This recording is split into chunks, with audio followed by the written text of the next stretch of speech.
Bienvenidos a este espacio de podcast de la Fundación Centro de Acción ACB, celebrando el mes de la familia y en esta ocasión con el episodio número 5, Familia y Gobierno, tenemos una invitada muy especial a quien queremos darle la más cordial bienvenida, Nicole Tasca.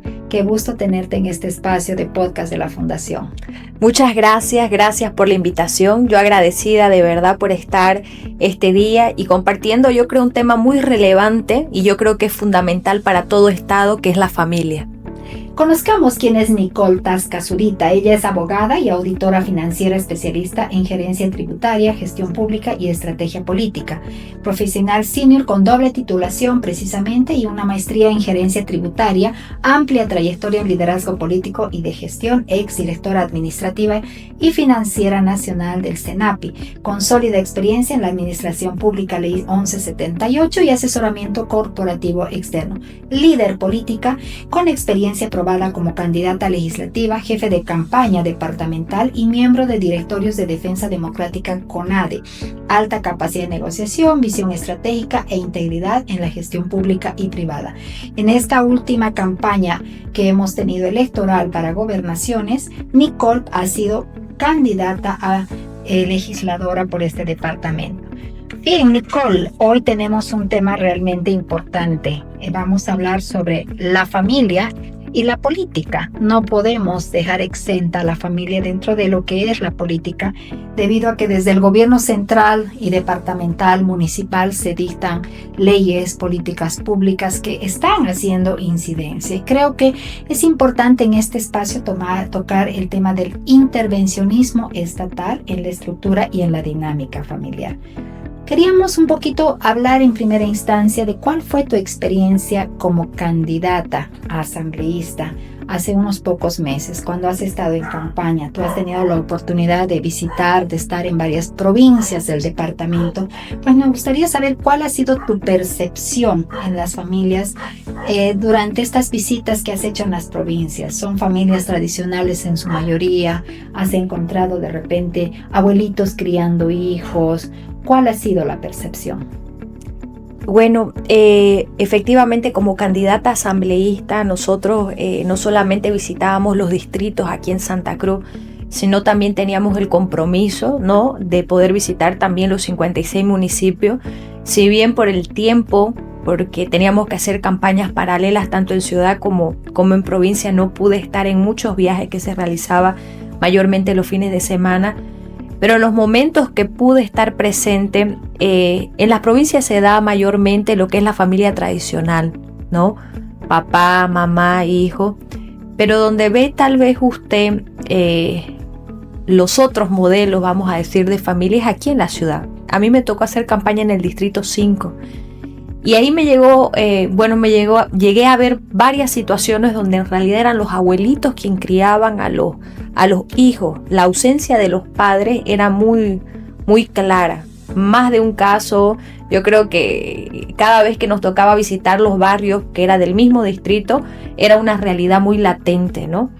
En las provincias se ve mucho el tema del conservadurismo, ¿no? Hay esa estructura todavía bien afianzada, pero una de las falencias tal vez que nosotros veíamos era el tema, ya hablando políticamente, era el tema educativo, ¿no? El tema educativo, tal vez el hecho de que cuando los jóvenes ya llegaban a salir del colegio, ellos tendrían que desprenderse obligatoriamente de los padres y de la casa, porque no había ya como ellos hagan un nivel superior o una educación superior y continuarla ahí en su municipio, que era algo que siempre nos pedían a nosotros como candidato y a nuestro candidato a la gobernación y vicegobernación, porque obviamente ellos querían tener profesionales de la provincia, del municipio, pero en realidad ellos tenían que emigrar a la ciudad para poder continuar sus estudios, ¿no? Y ahí también se veía la separación o la disgregación, en este caso de la familia, ¿no? Muchas veces se venían ya los jóvenes aquí a la ciudad y en algunos casos decían, ¿no?, que se echaban a perder justamente por no estar la autoridad, que eran los padres ahí haciéndole el seguimiento. En otros casos sí, era muy provechoso porque ellos volvían siendo profesionales o ya se quedaban a radicar en la ciudad, en Santa Cruz. Pero en algunos casos también ellos decían, nos preocupa, ¿por qué? Porque muchos de los jóvenes que han salido de acá se han echado a la mala vida, a las drogas, alcohol, etcétera, ¿no? Entonces incluso habían casos donde también ellos fueron recluidos en el centro de Palmasola por delinquir, ¿no? Entonces tal vez ahí, si bien ellos crecieron hasta una cierta edad con sus padres, pero al momento de querer seguir avanzando en la educación han tenido que desprenderse de ellos, y ahí venía ya la otra cara de la moneda, ¿no? Hablando de estadísticas, Nicole, y de esta realidad, el Deber el año pasado publicó una estadística que nos llama la atención. Esta estadística ellos la hicieron entre el 2024 y septiembre del 2025 y dicen que aproximadamente 9,000 divorcios se registraron en ese lapso de año en todo Bolivia. Y lo paradójico que se registraron 41,000 matrimonios. Pero lo que nos llamó la atención es que los datos que corresponden al periodo de septiembre 2024 y septiembre 2025, en Santa Cruz se lidera el número de matrimonios y en La Paz se encabezan las disoluciones matrimoniales. ¿Cómo incide el Estado en estas cifras? Claro, la manera de incidir del Estado, no tan solo en las cifras tal vez de divorcios o estas estadísticas, sino mismo en las familias a través de las leyes, ¿no? La flexibilidad de las leyes, o muchas veces esa intervención exagerada que tiene el Estado en las leyes. En el caso de los matrimonios yo creo que es esa flexibilidad que da, ¿no? Facilitar el mismo proceso. No con eso estoy diciendo vamos a hacerlo burocrático el proceso, pero en realidad también yo entiendo que el matrimonio es algo importante y hay que darle la relevancia, entendiendo que la familia es el núcleo principal de una sociedad. Nosotros vemos hoy cómo está Bolivia y es un reflejo de cómo están nuestras familias. Una de las leyes que creo que el Estado ha tenido mayor incidencia es la ley de educación, ¿no? La Avelino-Cignani. ¿Y cómo estaría actualmente incidiendo precisamente esta ley en el concepto que tenemos nosotros de crianza de hijos como padres? Estaba revisando, ¿no? Actualizándome y para mí fue muy interesante ver el punto de la corrección incluso. O sea, esa intervención de tocar el punto de cómo tiene que corregir y entre el tema de no tocarlo físicamente, ¿no es cierto? Y bueno, tal vez yo crecí no bajo esa ley, yo crecí con chicote. Entonces, y yo creo, y la misma Biblia lo dice, ¿no? Habla de la vara. Obviamente que no habla de un maltrato físico, pero habla de la corrección al hijo. Y habla del hijo que no es corregido, que al final es vergüenza para los padres. Y eso es constatado y es verídico, no es que es inventado, ¿no?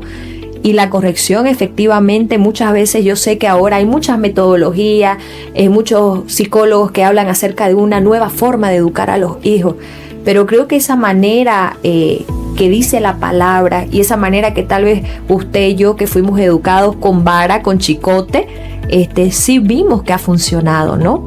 Y efectivamente el Estado interviene hasta en ese punto que para mí es muy importante y relevante, que para mí ese es el límite del Estado. El Estado no debería tocar ese punto, porque luego el Estado no se hace responsable, no se hace responsable directo de esa persona que está siendo formada, porque ni siquiera está dejando que los padres formen a ese niño, ¿no? A través de la corrección. Y definitivamente el Estado ha hecho una redefinición jurídica del concepto de familia, ¿no? Y esto lo ha hecho obviamente a través de leyes que se han ido aprobando a lo largo de los 20 años que hemos tenido nefastos en esta nación y han ido transformando el concepto tradicional de familia. Entonces, ¿dónde habrá redefinido el Estado jurídicamente a la familia? ¿En cuáles de esas leyes está teniendo el Estado actualmente esa injerencia sobre la familia y sobre todo sobre la educación de los hijos? Bueno, en el tema de la redefinición de la familia está en la ley 603, ¿no es cierto? Código de las familias. Exacto, que lo vemos claramente que ya no es la familia, incluso en la Constitución Política del Estado mismo ya no la menciona de manera individual, vamos a decir, sino ya de manera plural, las familias, porque con la proyección de la modificación que ya se iba a hacer, porque en realidad ya esto venía planificado de todo lo que se estaba ya poniendo en marcha, vamos a decir, ¿no? Y efectivamente también lo que tocábamos hace momento, que es también lo de la ley de Avelino-Cignani, ¿no? Hay precisamente un proyecto de ley que se aprobó el año pasado en octubre. Nosotros hemos estado como fundación, como Movimiento Provida, frenando de alguna manera el proyecto de ley que era la 092, la prohibición del matrimonio entre menores y adultos, que obviamente nosotros como creyentes y en general la sociedad no vamos a apoyar un matrimonio entre un menor y un adulto. Pero ¿qué es lo que pasó con este proyecto de ley? Lo aprobaron, pero lo aprobaron con todas las mañas que ellos quisieron aprobar. Entonces, uno de los problemas de esta ley que modifica ciertos artículos del Código de las Familias precisamente es que un menor que denuncia a sus padres por el hecho de querer obligarlos a contraer matrimonio, supuestamente con su agresor, que no siempre es agresor, porque hay consentimiento muchas veces. Entonces, el Estado tiene derecho a colocar un curador en vez de la familia, o sea, quita la patria potestad a los padres y pone un curador o un responsable para que tome las decisiones por el menor. Y esto realmente es peligroso. Entonces, ¿dónde podría estar el límite del intervencionismo del Estado sobre los derechos fundamentales que tenemos las familias? A ver, lo que pasa es que es un todo. La verdad que cuando usted me hablaba del tema de la familia, a veces nosotros creemos que no tiene nada que ver incluso la ideología del gobierno que vaya a entrar a gobernar dentro de estos temas, pero en realidad sí tiene que ver, porque justamente ahí entra el tema de esta intervención, vamos a decir, esta intervención muy profunda que ha dado el Estado, y es porque es un gobierno, era un gobierno socialista, ¿no es cierto? Y obviamente que donde esté metido más el Estado, para ellos era mucho mejor, porque ellos no quieren perder el control de la masa de la población. Ellos son un Estado paternalista, ellos quieren abrazar y ellos quieren asumir y yo te resuelvo todo, incluyendo temas que a ellos no les inmiscuye, porque en realidad la familia no tendría que ser responsabilidad de ellos. Ellos tal vez pueden protegerla a través de leyes, pero no intervenirla de una manera que quiten la autoridad a los que en realidad son los primeros responsables de la familia, que en este caso es un padre, es una madre, ¿no es cierto? De proteger, ¿no? De protegerlo. Ese debería ser el rol del Estado. Exacto. Y dice la Constitución política, ¿no? Que tiene que velar y brindar protección, pero bueno, precisamente son las políticas públicas ideologizadas que se han estado presentando y promoviendo, amparadas en estas leyes que se han ido aprobando, lo que ha ido realmente cambiando ese concepto de familia, ¿no? ¿Tú crees, Nicole, que el Estado protege o reemplaza a la familia, dadas las circunstancias actuales? Hoy el Estado quiere, pretende y en parte ya está reemplazando a la familia. No creo que totalmente, la verdad, justamente por actores como usted y la fundación que siempre están gestando y vamos a decir poniéndole freno, porque si no, hoy seguramente el Estado 100% estaría cubriendo el papel de la autoridad máxima de una familia, que son los padres. Si bien hoy no está cumpliendo el papel de protector, sino ya prácticamente ha intervenido la familia, pero no creo ahorita a un 100%, por los límites que fundaciones y actores activistas como ustedes le han puesto freno en algunos aspectos. Y que la iglesia, por supuesto, también juega un rol preponderante. Totalmente, la iglesia. Sí, en todo este proceso, ¿no? Bueno, definitivamente hay un debilitamiento de la autonomía familiar, ¿no? Sí. Si no es total, pero sí han ganado bastante terreno y paradójicamente hubiese sido diferente tal vez en esta gestión, pero estamos viendo que no.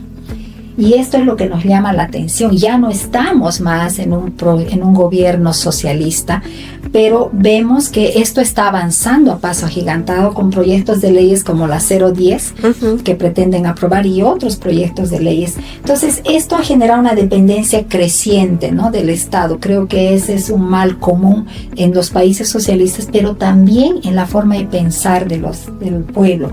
¿Cuál es tu opinión del Estado papá? Ese Estado que otorga tantos beneficios, otorga subsidios, bonos, asistencias a diferentes sectores de la población. ¿Cuál es tu opinión? Bueno, yo estoy totalmente en contra, ¿no? Yo estoy a favor o soy a favor de que mientras menos el Estado intervenga, mejor nos va a ir a nosotros como ciudadanos en en todos los aspectos, económicamente, educativamente, hasta en salud, todo mientras el Estado intervenga menos. A mí, yo siempre digo, ¿no? En la palabra hay algo que incluso habla acerca del trabajo y dice que cada obrero es digno de su salario. Entonces nos manda a trabajar y el trabajo dignifica a las personas. Y un Estado que quiera ser paternalista y quiera bonificarnos por todas las cosas nos está quitando la dignidad a nosotros como ciudadanos de saber que hemos sido creados para trabajar y que podemos valernos por sí solos. También algo aquí que nosotros vemos latente y claro es el tema de las personas que tal vez yo tengo una empresa unipersonal y la verdad que mi sueño es que el Estado no intervenga cada mes, ¿no? No con eso estoy diciendo no tributar. Yo obviamente estoy a favor, la Biblia dice al César, dar al César lo que es del César, a Dios lo que es de Dios. Y obviamente que entendemos que el Estado también se sostiene por nuestros tributos. Pero yo lo que hablo es esa intervención burocrática que tiene el Estado y que en vez de impulsarnos a crecer como jóvenes emprendedores nos estanca, porque nos limita con tantas burocracias, porque él quiere estar metido en cada paso que nosotros demos. Entonces, hasta en esos aspectos, obviamente que nos limita, ¿no? Entonces, para mí, mientras menos intervenga el Estado, tanto en bonificaciones y en todos los aspectos, nos va a ir mucho mejor como país. Definitivamente la pobreza está en la mente, ¿no? Y se hace pobre a un pueblo cuando existe paternalismo por parte del Estado. Así es. Tú fuiste candidata a asambleísta. ¿Con qué visión ibas a entrar, en todo caso, si hubieses ganado, ¿no? ese curul, ese espacio? ¿Cuál hubiese sido tu visión como asambleísta para apoyar y defender estos principios fundamentales, defender a la familia, defender la vida? Que nosotros como creyentes somos defensores de la vida desde el momento de la concepción hasta la muerte natural.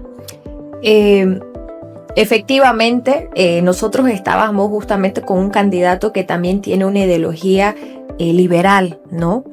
Entonces íbamos también con la misma línea para empezar, de decir, no, hay que hacer la cosa que sea menos burocrática y mientras menos estemos metidos hasta nosotros como gobierno departamental va a ser mucho mejor. Hay que traer inversiones, sí. Y en este caso hay que modificar la currícula a nivel departamental. No podemos permitir que desde el centralismo nos estén diciendo cómo educar a nuestros niños en Santa Cruz para empezar. Muy aparte de todo lo que estamos en contra también de todo lo que la ley Avelino Cignani ha implantado desde los maestros, ¿no es cierto?, hasta nuestros niños. Pero también el hecho de poder enseñarle a nuestros niños y a nuestros jóvenes nuestra historia. Algo que a mí me encanta que siempre Roger repetía donde íbamos era: nosotros no podemos defender lo que no conocemos. Y tristemente como cruceños, tal vez yo digo que puedo conocer parte de nuestra historia, porque también crecí junto a una abuela que es una cruceña, 100% cruceña. Y ella me enseñaba, ¿no?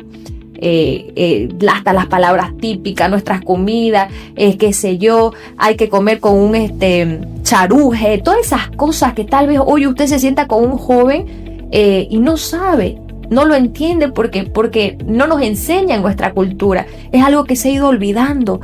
Entonces, una de las cosas y nuestras banderas que nosotros decíamos, tenemos que arrebatar las autonomías totalmente, comenzando de nuestra educación, y en la educación efectivamente entraba que nosotros aquí en Santa Cruz podamos armar nuestra propia currícula, no solamente hablando de nuestra historia, sino también estableciendo nuestros principios y valores, porque como cruceños efectivamente somos gente de fe y entendemos también el papel fundamental que juega la familia. Claro, también ahí hay leyes. Nosotros, alguien me decía en algún programa: Nicole, ¿y qué leyes van a crear departamentales? Y yo me di la tarea de investigar las leyes que ya están creadas. Y yo decía, pero si hay leyes departamentales creadas a favor de incentivar, de proteger la familia, de proteger a la mujer también, pero es que son leyes que están ahí de adorno, porque en realidad no se están impulsando, ni se están dando a conocer, ni se está haciendo que se ejecute. Entonces yo decía, ¿para qué decir, mire, vamos a crear esto si ya hay? Tal vez una de las cosas que yo le decía en esa entrevista, vamos a hacer que se cumpla lo que ya existe. Y si hay que mejorar lo que ya existe, lo vamos a hacer.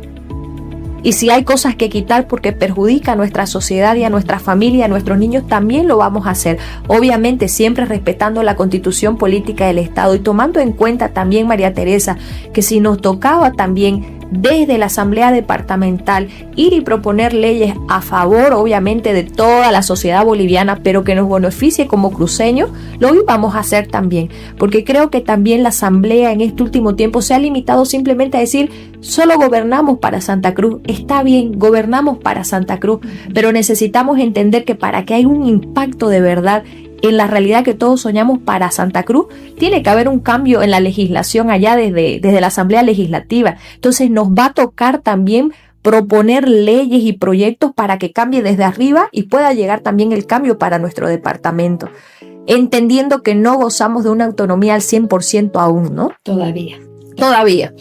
Eso es real. Y la verdad también es que la gestión pasada, la gobernación de la gestión pasada, se aprobaron leyes, ¿no? La ley 319, la ley de protección integral a la vida y la familia, la ley departamental con la currícula escolar, pero no se llegaron a reglamentar. Así es. Entonces, de nada sirve aprobar, como tú decías, leyes y más leyes y más leyes, cuando realmente, si no están reglamentadas, ¿cómo las vamos a poder ejecutar? Las normativas no estaban establecidas claramente y es complicado realmente, ¿no?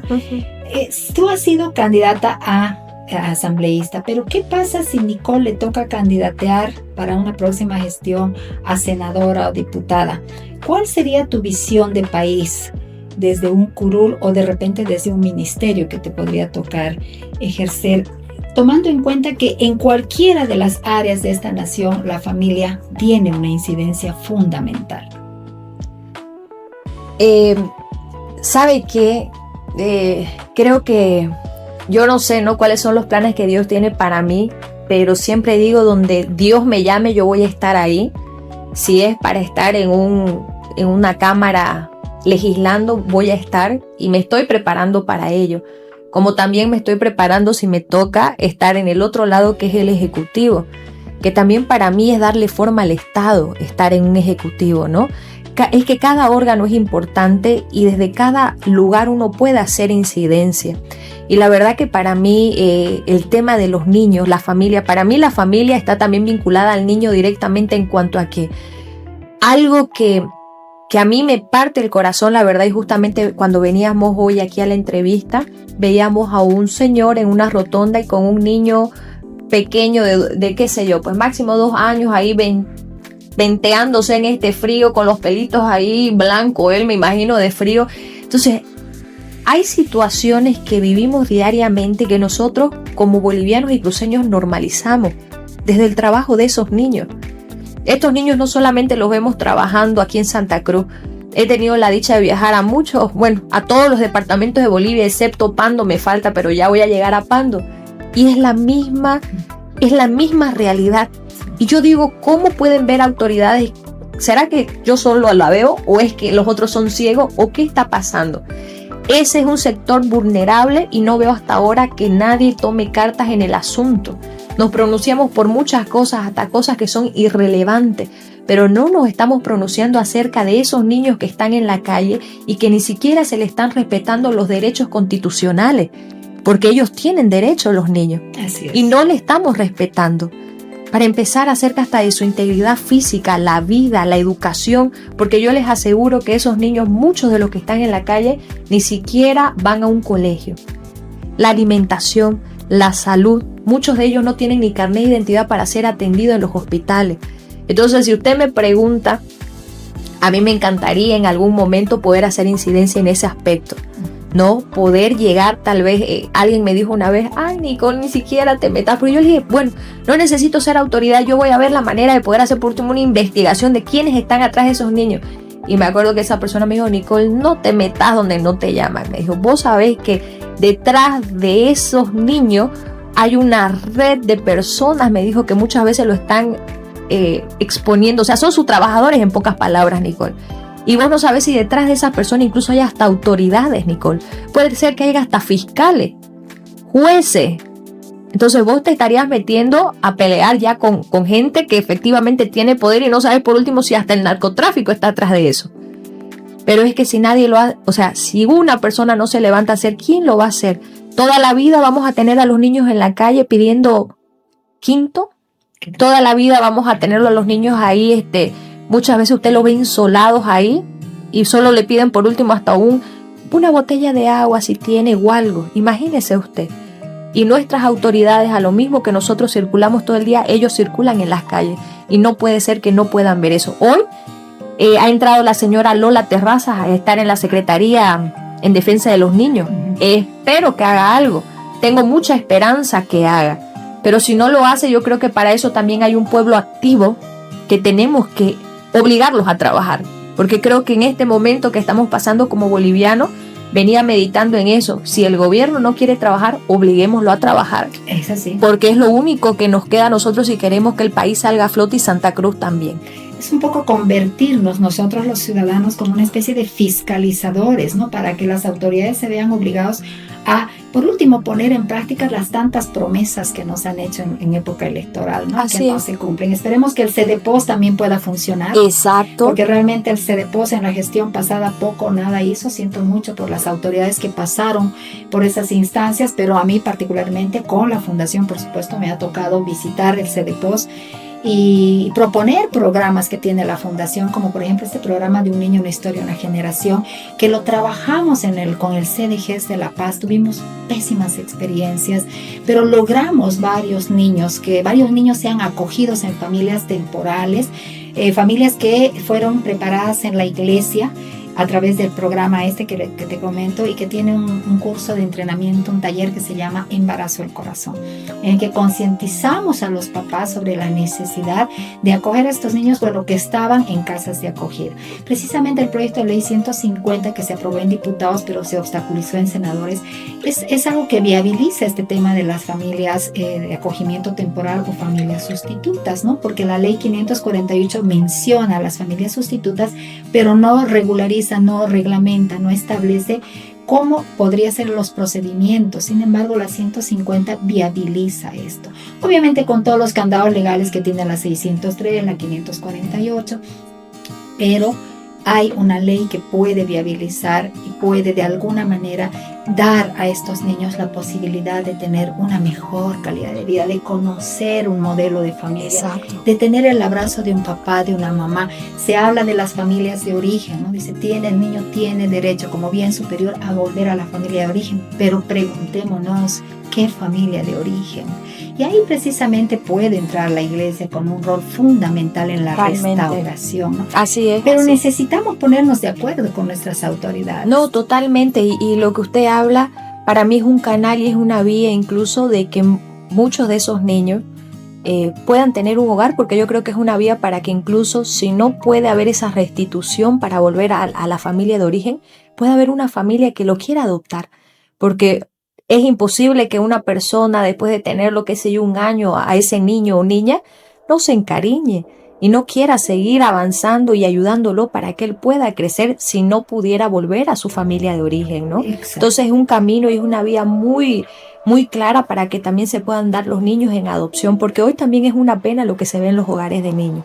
La verdad que también eso es muy importante, que la institución pertinente pueda hacer una verdadera fiscalización y un seguimiento a cómo se están administrando los hogares de niños. Precisamente esta ley que te comentaba, el proyecto de ley 150 que se aprobó en diputados, uno de los mayores factores que fue predominante para poder analizar en las mesas técnicas la situación de los niños es la situación que viven las casas de acogida, ¿no? No solamente por falta de recursos humanos, financieros, sino porque de alguna manera estos centros de acogida se han convertido, no todos, pero en la gran mayoría también en un inicio para muchos niños de otro tipo de vicios, maltratos, violencias. Entonces creemos que es muy importante que la población conozca esta realidad y que las autoridades se pongan la mano al pecho, ¿no? Porque cuando se asumen este tipo de cargos ejecutivos, legislativos, en gobernaciones, en municipios, está la responsabilidad de por medio, ¿no? De velar por esta niñez, por las familias, por los jóvenes, ¿verdad? Nicole, estamos cerrando el mes de mayo pero el 15 de mayo se ha celebrado el Día Internacional de la Familia. En la Fundación nosotros hemos querido denominar el mes de la familia, porque en realidad no debería haber un día, ¿no? Sí. Creo que todos los días son los días para la familia, por la importancia y la relevancia que tiene, no solamente para el Estado, para la nación, sino también para lo que viene por delante. ¿Cuál sería tu mensaje reflexivo para que las familias cruceñas y las familias bolivianas se pongan en alerta y se pongan en la posición ya no de veedor, sino de actores frente a la defensa del derecho fundamental que tenemos como papás, como mamás? ¿Qué mensaje les dejarías?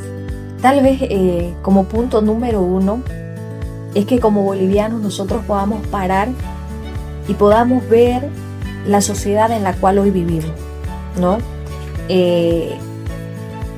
Siempre voy a decir que la sociedad es un reflejo de la familia. Y hoy nosotros sabemos en qué condición se encuentra nuestra sociedad boliviana y también cruceña, ¿no? Hay que ser claros también. Entonces es un reflejo de cómo están nuestras familias en Bolivia.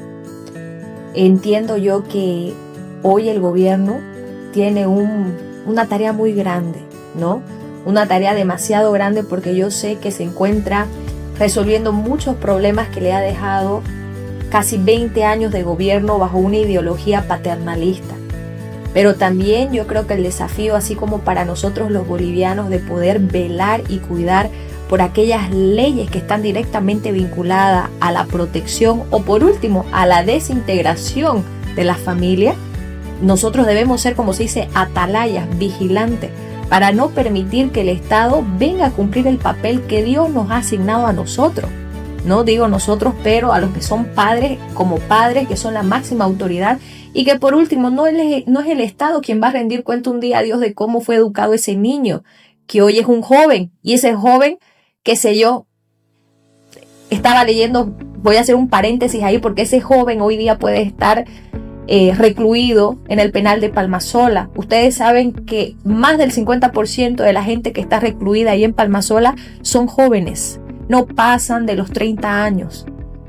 Entonces ahí nos estamos dando cuenta de qué es lo que nos ha dejado 20 años de socialismo.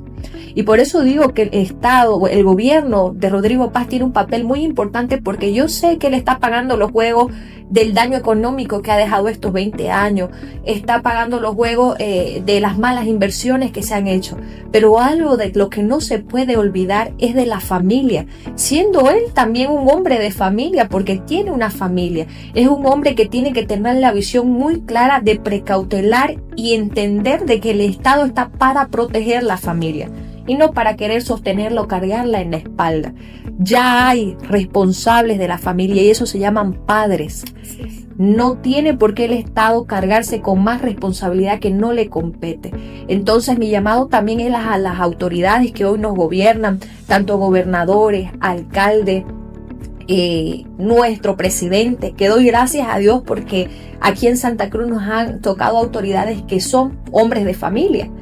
Tenemos un presidente que es un hombre de familia, entonces ellos mejor que nadie saben la importancia de la familia, saben la importancia de tener esa potestad de poder educar, de poder corregir a sus hijos, de poder también proteger a una esposa, de poder sostener un hogar. Entonces yo los desafío y los animo también a nuestras autoridades para que en esa vivencia que ellos tienen como autoridad en sus casas, que también ellos puedan vigilar tanto por las leyes departamentales, municipales y nacionales, y si hay que haber reestructuración y modificaciones, que hay que hacerlo en realidad, no es una posibilidad, hay muchas leyes que nos han hecho daño por estos 20 años de paternalismo, hay que modificar, hay que abrogar. Y hay que comenzar en realidad a construir esa Bolivia que tanto queremos y soñamos a través de leyes, en este caso, que lo único que hagan es que el Estado vuelva a ser protector y pare de contar. No hay más que es lo que tenga que hacer y que cada quien cumpla su papel y su función que le corresponde. Definitivamente tenemos mucha tarea por delante y mucho trabajo como sociedad civil desde el lugar donde nos corresponde, donde estemos jugando un rol Creo que depende ya de cada uno de nosotros tomar conciencia de esta realidad. Evidentemente, viendo la realidad de otros países, Bolivia todavía tiene esperanza. Sí. Tenemos esperanza, pero ya depende de nosotros mismos y, como bien decía Nicole, de exigir a las autoridades que cumplan su rol, que velen, que protejan a la familia, que protejan la vida desde la concepción hasta la muerte natural. Queremos agradecerte, Nicole, este espacio, este tiempo que nos has dedicado para poder explicar a los padres de familia cuál es el rol que tiene el Estado y qué es lo que realmente está ocurriendo.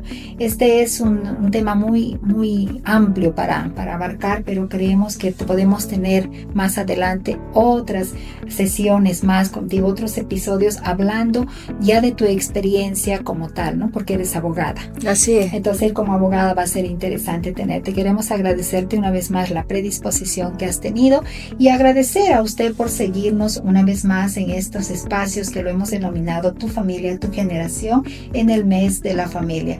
Tengan ustedes muy buenas tardes, muy buenas noches o muy buenos días. Que el Señor los bendiga.